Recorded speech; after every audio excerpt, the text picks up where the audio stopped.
লক্ষ্মীপুরের মান্দারি এলাকায় এই মুহূর্তে আছেন সহকর্মী আতাউর কাউসার। সরাসরি যাব তার কাছে।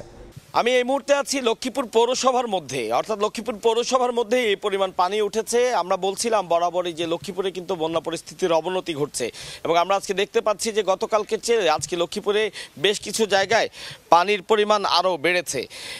তো এমনভাবেই বেড়েছে, এর আগে বারবার বলছিলাম যে লক্ষ্মীপুরে আসলে অনেক জায়গায় আছে যেখানে আর পায়ে হেঁটে বা যানবাহনের মাধ্যমে যাওয়ার সুযোগ নেই, নৌকায় করেই আসলে এখন অনেক জায়গায় যাওয়া চলাচল করতে হয় এবং নৌকার মাধ্যমেই যদি কেউ ত্রাণ দিতে চায় তাহলে তারা ত্রাণ দিতে পারবেন, এমনটি আমরা বলছিলাম বারবার। এখন আমরা সেটাও দেখতে পাচ্ছি যে অনেকেই আছেন যারা নৌকায় করেই ত্রাণ কার্য পরিচালনা করছেন এবং যদি কোনো জায়গায় কেউ রেস্কিউ করতে চান, উদ্ধার কাজ চালাতে চান, সেটিও করেন। এই যে এখন আমরা দেখছি যে নৌকায় করে একটি গ্রুপ এসছেন, তারা ত্রাণ দিচ্ছেন।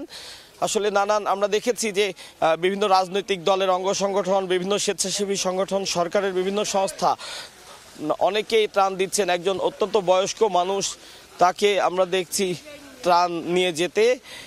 এইভাবে করে আসলে সবাইকে ত্রাণ দেওয়া হচ্ছে।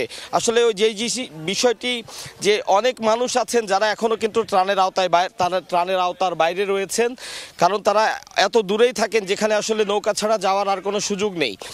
আমরা এখন যেখানে আছি দেখা যাচ্ছে যে নিচে একটি পাকা সড়ক আছে, অর্থাৎ এই পাকা সড়ক দিয়ে একসময় কিন্তু যানবাহন চলাচল করতো। এখন এমন পানি উঠেছে যে পাকা সড়ক পানির নিচে তলিয়ে গেছে এবং কোনো এলাকা থেকে কোনো এলাকায় যেতে আসলে আর নৌকা ছাড়া কোনো উপায় নেই। তো যেটি দেখছিলাম যে এখানে বিভিন্ন ঘরবাড়ি আছে, ঘরবাড়িগুলো ডুবে গেছে এবং যে মানুষগুলো এখন ত্রাণ নিয়েছেন তারা মূলত এখানকারই বাসিন্দা এবং তারা বলছেন যে আসলে অন্য কোনোভাবে পায়ে হেঁটে বা গাড়িতে চড়ে আর দূরবর্তী কোথাও যাওয়ার সুযোগ নেই, যে কারণে এখন তাদের চলাচলের জায়গায় হচ্ছে, চলাচলের মাধ্যমটাই হচ্ছে নৌকা। আমরা একটু বাড়ির ভেতরেও দেখাতে চাই, আপনারা দেখতে পারবেন যে ঘরের ভেতরে কি পরিমাণ পানি জমে গেছে। মূল সড়কে কিছুটা পানি কম থাকলেও যতই ঘরের ভেতরে যাওয়া হয় তত কিন্তু পানি ক্রমেই বেশি এবং ঘরের ভেতরেও এ কারণে পানি অনেক বেশি বেড়ে গেছে। তো লক্ষ্মীপুরের বন্যা পরিস্থিতির এই ছিল সবশেষ আমার কাছে।